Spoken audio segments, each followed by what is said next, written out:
नामायतनं वेद आयतनवान् भवति आपो वै नक्षत्राणामायतनम् आयतनवान् भवति य एवं वेद योपामायतनं वेद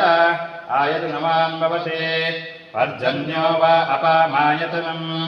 आयतनवान् भवति यः पर्जन्यस्यायतनं वेद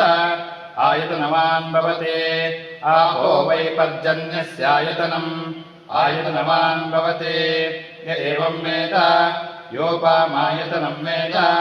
आयतनवान् भवति संवत्सरो वा अपामायतनम् आयतनवान् भवति यः संवत्सरस्यायतनं वेद आयतनवान् भवति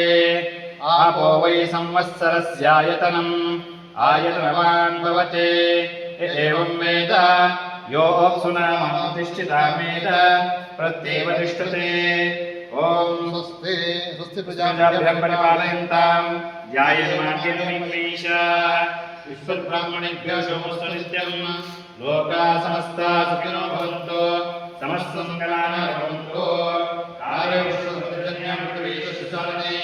देशोऽयं शोभरहितः सज्जनाः सन्तु कृपयाः